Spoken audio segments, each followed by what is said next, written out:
Et on va passer maintenant au sujet d'aujourd'hui. Alors, Éric Zemmour. Éric Zemmour, il dit plusieurs choses dans les médias. Et il y a, je crois, de cela peut-être 1 ou 2 mois avant ça, il y a eu sur CNews une émission dans laquelle il a été invité. Il a dit quelque chose d'extraordinaire. On va l'écouter et on va revenir au studio. Écoutons-le. Les Verts, ils en ont rien à faire. Les Verts sont des multiculturalistes assumés. Les Verts sont des immigrationnistes assumés, des sans-frontiéristes assumés. Ils pensent qu'ils ont souci de la nation française comme de leur dernière éolienne. Si vous voulez, le vert des Verts correspond, comme par hasard, au vert de l'islam. Le vert des écolos correspond au vert de l'islam. Monsieur Asif Arif, quelques mots sur ces propos d'Éric Zemmour. Alors, vous savez, il y a une série de tweets qui étaient très drôles à la suite de ce que Éric Zemmour avait dit. Ils ont dit que le ver du dinosaure de Denver, c'est dû à l'islam. Le feu vert, tiens, le feu est au vert, et puis c'est l'islam aussi qui l'a fait passer au vert. Bon, bref, écoutez, tous ces propos sont complètement farfelus et ne font que discréditer la parole de son auteur. Alors maintenant, son auteur, il faut dire quelques mots sur Éric Zemmour. Je veux dire, Éric Zemmour, le problème, c'est que par moment, il va dire des choses qui sont tout à fait correctes, sur lesquelles il y a possibilité de débattre, et de l'autre, il va dire des choses sur lesquelles il n'y a pas de possibilité de débattre. Vous savez, la limite du débat, c'est l'incitation à la haine contre un groupe, que ce soit un groupe religieux, un groupe ethnique, un groupe... Éric Zemmour a été condamné quand même à de multiples reprises, hein. Et d'ailleurs, la dernière audience, il ne s'est même plus présenté, à croire qu'il a perdu espoir. Il a été condamné à de multiples reprises, et vous avez le comédien Omar Sy qui disait « Moi, je ne veux pas discuter avec un repris de justice ». Et il a tout à fait raison. Il n'a pas à discuter avec quelqu'un qui a été condamné pour incitation à la haine à l'égard des musulmans, tout plus particulièrement. Bon, maintenant, on voit qu'il récidive, donc on voit que les condamnations, lui, ça lui passe outre. Alors, il est très attaché à la République, il est très attaché à l'État de droit, très attaché aux frontières, mais quand c'est sa propre condamnation qui est en jeu, là, non, on fait des exceptions pour M. Zemmour. Oui, effectivement. Bon, D'ailleurs, si je peux me permettre, parce que ces personnes-là, ce sont les premières qui pointent du doigt les complotistes quand ils sont à la télévision. À théorie du complot, à complotisme. Mais quand c'est Éric Zemmour, tout passe. Ça passe tranquillement. Oui, ça passe parce que, vous savez, les chaînes sont aussi rappelées par des objectifs d'audience, et donc Éric Zemmour, par les positions qu'il prend, eh ben, il attire un certain nombre d'audiences, et cette audience, elle n'est pas nécessairement pro-Éric Zemmour. Parfois, vous savez, c'est juste pour le spectacle, hein, pour regarder Éric Zemmour balancer des choses sur les musulmans, balancer des choses sur l'État. Et donc, écoutez, ce qui est plus inquiétant, c'est parfois la manière dont les choses sont faites. C'est que Éric Zemmour, regardez, quand il s'est fait agresser dans la rue, et c'est inacceptable d'agresser Éric Zemmour dans la rue, et il reçoit un coup de fil du président de la République qui lui parle pendant 50 minutes sur son agression. Maintenant, regardez tous les musulmans qui ont été offusqués par le vert de l'islam, c'est le vert des écolos. Est-ce que le président de la République a eu un mot pour les musulmans? Mais un mot, hein, on ne demande même pas 50 minutes, on demande un mot pour les musulmans sur le fait que cette position d'Éric Zemmour est inacceptable. C'est une forme d'agression verbale également à l'endroit des musulmans. Éric Zemmour, il n'en est pas à sa première. Il dit que le général Bugeaud, qui a exterminé des gens, était quelqu'un de bien. Bon, il a des positions qui sont mais dégueulasse, franchement, disons ce qu'il est. Et Raphaël Enthoven disait quelque chose de très vrai, même si je suis rarement d'accord avec lui, et il disait que moi, je peux apprécier Éric, mais je ne peux pas aimer Zemmour. Et je pense que c'est un peu ça, c'est que en tant que personne, il a des idées et il les exprime, et c'est très bien qu'aujourd'hui on puisse exprimer des idées, des idées qui parfois choquent, qui parfois heurtent, et c'est important pour notre démocratie de pouvoir les entendre. Mais de l'autre côté, Zemmour, c'est l'envers de la pièce. C'est-à-dire que c'est celui, en fait, qui pousse à la haine, qui, quelque part, porte atteinte à la dignité, à l'intégrité de personnes qui sont issues d'un groupe religieux. Et souvent, Oui, c'est l'islam qui est concerné. Donc, Effectivement. ça, effectivement. Effectivement, monsieur Assif Arif. Alors, vous avez mentionné justement cette tendance qui s'est créée sur Twitter. On l'a vu, une tendance qui était Zemmour Facts, qui était évidemment sarcastique pour exprimer ce propos qu'a tenu Éric Zemmour. Et pour rappel, vous avez très bien fait de le mentionner, Assif Arif, l'agression est à condamner. Tous les musulmans aujourd'hui, il faut savoir une chose, évidemment, en tant que musulman, on ne peut pas agresser une personne, que cette personne soit d'accord avec nous ou non. L'islam, en tant que musulman, nous devons de garantir la paix de la société dans laquelle nous vivons. C'est le mot, c'est cela que signifie en réalité l'islam. Donc, cette agression, nous la condamnons de la manière la plus forte possible. Mais on a eu des tweets, et on va les montrer d'ailleurs, parce qu'on ne sait pas vraiment quoi dire sur ces propos. On a eu un tweet de Malik Bentala, l'humoriste que vous connaissez très bien, qui dit dans un de ses tweets « On se voit vendredi à Jardiland pour Jumu'ah les frères ». C'est le premier tweet. Le deuxième qu'on a, c'est un tweet d'Insoumix qui nous dit « Rappelons que l'islamo-rito se boit avec modération ». Voilà, alors on en est resté là, alors même s'il y avait énormément de tweets qui se moquaient justement de ces propos, il y a quand même, Assif Arif, on va revenir vers vous, parce qu'il y a quand même des choses qui méritent une certaine réflexion dans les propos d'Éric Zemmour, sans prendre ce propos en particulier. Mais quand il parle, par exemple, de l'assimilation, du grand rassemblement, qu'est-ce que vous pensez de l'assimilation, pardon. Quand il dit, par exemple, qu'un musulman qui est en France, pour s'intégrer, devrait avoir des noms français, comme, je ne sais pas moi, Arthur, par exemple, est-ce que ça paraît véridique, ça paraît, je veux dire, ça paraît sensé. Est-ce qu'un musulman aujourd'hui en France doit se donner des noms de Français, Assif Arif? c'est une question, moins, plus une question interrogative que vraiment une question pertinente et intéressante. Écoutez, on n'est pas en 1840, d'accord, on est au 21e siècle, on a quand même un peu évolué. Les gens, il y a eu la mondialisation des échanges, la mondialisation du commerce. Si M. Zemmour veut retourner en 1848 à l'époque de Napoléon, ben, il revêt sa redingote et puis il repart à l'époque. Mais pour l'instant, il met un costard-cravate bien tiré et façon 21e siècle quand il vient sur les plateaux de télévision. Donc, c'est pas parce que M. Zemmour s'appelle Éric que tout le monde doit s'appeler Éric, Catherine ou Françoise. Donc, la question, c'est qu'il y a dans notre état civil une liberté. Vous êtes libre de pouvoir vous appeler comme vous voulez, à condition que ce nom ne soit pas tristement célèbre. Par exemple, vous n'allez pas vous appeler Adolf Hitler, vous n'allez pas vous appeler Renaud Mégane. Vous voyez, il y a eu de la jurisprudence d'ailleurs dessus. C'est pour ça que je vous cite ces deux exemples. Donc, à condition que vos noms ne portent pas atteinte à un intérêt, on va dire, plus général, vous pouvez vous appeler comme vous voulez. Donc, que vous vous appeliez Mohamed, Adnan, Assif ou Omar, ça ne pose aucun problème à la France. Et il faut le dire aussi à ces gens qui s'appellent Mohamed, qui s'appellent Omar, ou qui s'appellent peu importe le prénom, mais qui ne soit pas un prénom français, vous n'êtes pas un problème pour la France. Et ça, il faut que ce soit clairement inscrit dans votre tête. La deuxième chose, c'est que l'assimilation, vous savez, on la compare souvent au multiculturalisme qui est pratiqué par les pays anglo-saxons. Oui, effectivement. Alors, Oui, effectivement. quelle est l'idée?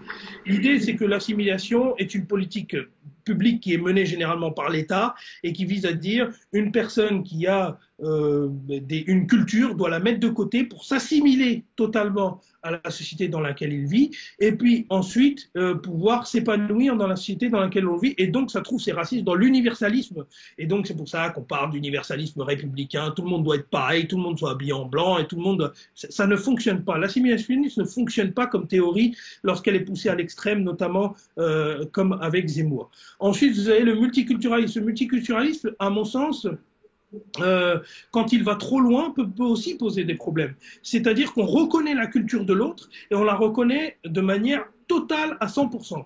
Alors ça peut poser des problèmes parce que ça peut, vous savez, parfois on a eu ces problèmes, notamment en Allemagne, où il y avait certaines personnes qui, à côté de la police, avaient créé une charia police. Ça, c'est pas acceptable. Vous voyez, on peut pas faire des choses comme ça.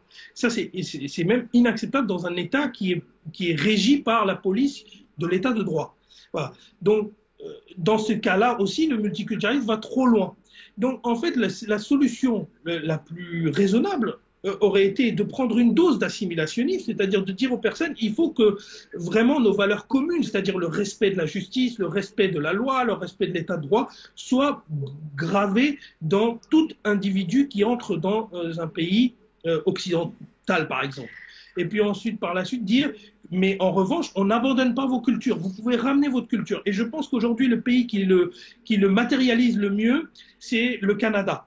Parce que le Canada, lorsque vous allez notamment récupérer votre nationalité, ils vous disent, écoutez, regardez votre prochain, saluez-le, respectez et dites-lui quels sont vos points positifs, quelle est votre culture, et surtout ne la laissez pas chez vous, c'est ce que Justin Trudeau disait aussi également, c'est amenez-la dans notre pays parce que ça renforce notre patrimoine culturel.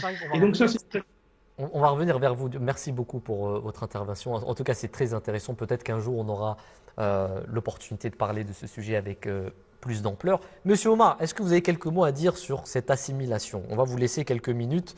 On va revenir vers Asif Arif après. Monsieur Omar Ahmed. Je pense que Maître Asif a tout dit sur la question. La seule chose, c'est que moi, en ce qui me concerne, quand j'entends assimilationniste, ça renvoie un peu à quand même au racisme colonial, parce que c'était par ce biais-là que justement, c'est une connotation qui vise à faire croire qu'il y a une race qui est supérieure à une autre, et que parce qu'elle est supérieure, donc forcément, elle doit oublier sa culture et adopter la culture du vainqueur.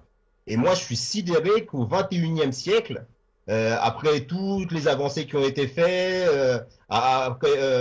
et qu'on a essayé, on vit plus à l'époque des colons, on vit plus à l'époque de l'esclavage, on vit dans un monde globalisé, mondialisé, la Terre c'est devenu comme un village, où on est tous censés avoir grandi, évolué dans nos mentalités, et ne plus se regarder de haut, mais d'égal à égal. On est en train de banaliser de tels propos et de les laisser se faire laisser ces propos-là être que diffusés de manière banale. Si bien qu'à un moment donné, il y avait un artiste qui disait une chose que j'aimais bien, que je trouve qui est vraie. La parole raciste, c'est complètement libéré en France, notamment à cause d'individus comme ce personnage-là, qui comme l'a dit Asif Saab, c'est un repris de justice et pourtant on lui laisse une tribune pour pratiquement inciter à la haine et censurer systématiquement. Toujours stigmatiser des populations en disant que c'est de leur faute, c'est de leur faute, c'est de leur faute, si bien que les gens se sentent le droit de dire oui, effectivement, c'est parce qu'ils sont pas comme nous que voilà, c'est à cause d'eux qu'il y a des problèmes en France. Et après, on résume tous les problèmes à des problèmes de race. Alors que les problèmes sont plus profonds, ils sont sociaux, ils sont économiques, ils sont voilà, il y a diverses sources des problèmes que rencontre la société actuelle. Et à cause du fait de banaliser ce genre d'individus avec des propos qui sont encore une fois sidérants au XXIe siècle, alors qu'ils font écho à des périodes sombres de notre histoire, je trouve ça inadmissible. Mais Monsieur Omar, le nom Arthur vous irait bien à vous, non? J'ai un ami musulman Ahmadi qui a le nom, je ne peux pas le prendre. Ah d'accord, ok. Alors on va revenir avec Asif. Alors Asif, une autre question s'il te plaît. Qu'en est-il du grand rassemblement? Alors déjà, est-ce que vous pouvez nous expliquer rapidement ce que... Allez-y. Grand remplacement. Le grand remplacement, pardon. Qu'est-ce que j'ai dit? Rassemblement. Ah, pardon, excusez-moi. Le grand remplacement. Le remplacement, il y a un gros problème. Théorie qui consiste à dire, et vous pouvez me reprendre si je dis des bêtises, qui consiste à dire que d'ici quelques années, si on continue comme ça, la grande majorité de la population française sera musulmane, puisque c'était le cas, je ne sais pas, en 1980, et que ça a évolué, et que maintenant il y a 6 millions, 7 millions de Français. Si on continue comme ça, il n'y aura que des musulmans. Est-ce que c'est ça déjà la théorie, premièrement? Et est-ce qu'il y a une vérité dans cette théorie, monsieur Asif Arif?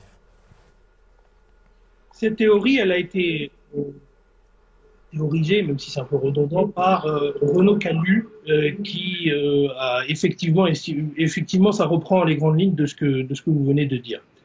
Mais il faut il faut contrebalancer avec plusieurs éléments. D'abord, le premier, c'est que le grand remplacement fait aussi écho au livre récent de Michel Houellebecq. Je ne sais plus comment il s'appelle malheureusement, j'ai oublié le nom, mais dans lequel il met en perspective une personne qui serait issue d'un parti qu'il dit islamiste et qui arriverait au second tour contre Marine Le Pen. En gros, il dit voilà les deux extrêmes auxquels on aboutirait, et donc c'est toute une théorie. C'est une théorie du grand remplacement de manière un peu biaisée, mais c'est une théorie du grand remplacement. Il faut contrebalancer ces ouvrages avec un autre élément, un ouvrage de Raphaël Liogier qui s'appelle Le mythe de l'islamisation.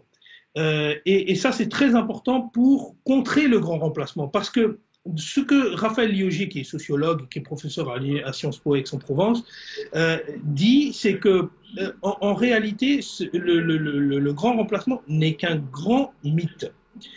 Parce que c'est un mythe, parce que d'abord, on ne peut pas considérer que les populations musulmanes telles qu'elles existent dans les pays musulmans et telles qu'elles existent aujourd'hui en France ont les mêmes aspirations culturelles, ont les mêmes aspirations d'état de droit, ont les mêmes aspirations que leur pays d'origine. Ça, c'est faux. Ensuite, la deuxième chose, c'est que les personnes qui sont nées en France ne peuvent pas être considérées comme des grands remplaceurs, entre guillemets, parce que ce sont des personnes qui sont déjà nées en France et donc qui sont françaises. Ou ça renverrait à une volonté de refuser aux personnes qui sont nées en France mais de parents étrangers leur francité, ce qui serait incroyable. Et ce qui est déjà le cas. On essaie tous quand on dit il faut qu'ils s'intègrent mieux, etc. Oui, mais il y a des Français des personnes qui sont nées en France, on les intègre comment? Elles sont déjà intégrées. Donc, en réalité, on ne peut pas mettre sur la même perspective les mêmes éléments. Et ensuite, le grand remplacement va aussi jusqu'à dire que les Africains, les Maghrébins font beaucoup d'enfants, et donc comme ils font beaucoup plus d'enfants que les Européens, ils vont grand remplacer complètement nos petits-enfants blancs, entre guillemets, puisque il y aura 8 enfants par foyer africain et maghrébin, et donc ça va complètement... Ça aussi, c'est complètement faux, mais c'est un mythe total, parce que les études de l'INSEE et les études démographiques, et notamment Emmanuel Todd a écrit des livres franchement remarquables sur le sujet, et je vous invite vraiment à les lire, d'ailleurs il y en a un qui s'appelle Qui est Charlie, qui est vachement intéressant sur l'évolution démographique, parce que c'est un démographe à la base, Emmanuel Todd, enfin peut-être pas lui, mais son ami, un ami avec lequel il a écrit quelques livres, est démographe. Et donc en fait ce qu'ils essayent de démontrer, c'est que en réalité, le nombre d'enfants se fait plus dans une corrélation avec l'éducation. Alors, les enfants issus de l'immigration qui sont nés en France font beaucoup moins d'enfants que leurs parents, qui sont dans leur pays d'origine, etc. Les personnes qui sont plus éduquées font moins d'enfants, et en Occident, on va vers une société qui est de plus en plus éduquée, ou qui est de plus en plus éduquée, en tout cas, pour nous, éduquer, c'est baccalauréat, voilà. Et donc, les personnes qui passent ce cap-là font moins d'enfants, que ce soit des personnes qui soient de souche blanche, ou que ce soit des personnes qui soient de maghrébins, africains, peu importe les autres différentes origines, et eux, en fait, tout dépend du niveau d'éducation. Donc, le grand remplacement est en réalité un mythe total où on essaye d'exporter un imaginaire aussi collectif. Alors, on a une tendance à la... Asif Arif, il nous reste 3 minutes. Je suis obligé de vous couper parce qu'il nous reste 3 minutes. C'est un sujet très intéressant. On a envie de l'aborder, on a envie d'en parler. D'ailleurs, je suis en train de lire les messages qui nous sont parus sur le chat YouTube, des personnes qui nous disent que le sujet est très intéressant aujourd'hui. Merci beaucoup à vous tous de nous avoir suivis. On était à 45 visionnages. J'espère que les pays africains aussi, où ils ont pu assister justement à cette émission sur satellite. Je vais quand même laisser la parole à Monsieur Omar, peut-être 1 minute sur le grand remplacement. Qu'est-ce que vous avez à dire, Monsieur Omar, sur le grand remplacement? En 1 minute, s'il vous plaît, parce qu'on va terminer. Monsieur Omar. Oui, bah en fait, moi, la première réflexion qui me vient à l'esprit, c'est qu'aujourd'hui, les gens sont en train de dire, oui, il faut pas parler de race, le concept de race n'existe pas, il n'y a qu'une seule race, c'est la race humaine. Et à partir du moment où de tels concepts existent, comment ils peuvent parler de grand remplacement? Grand remplacement par qui? Par quoi? On est tous des êtres humains, donc et surtout comme l'a si bien dit à Steve Seb, les personnes dont il est question souvent, ce sont des Français. C'est seulement parce qu'ils ont un faciès différent du faciès caucasien qu'on va dire qu'ils sont pas assez intégrés.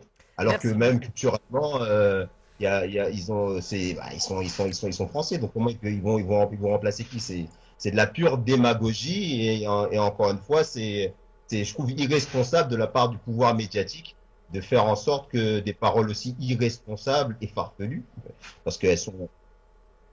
Merci, merci beaucoup, Monsieur Omar Ahmed Saheb. On va terminer avec ces quelques propos qui étaient très intéressants, le sujet d'aujourd'hui. On va y revenir. Alors, nos émissions Horizon d'Islam, elles vont avoir quelque peu ce format même dans les prochains mois. Donc, on aura des sujets d'actualité. On va essayer d'avoir. Donc, si vous intéressez à l'actualité, si vous avez des idées à nous proposer, vous pouvez nous écrire sur mtafrançais@mta.tv.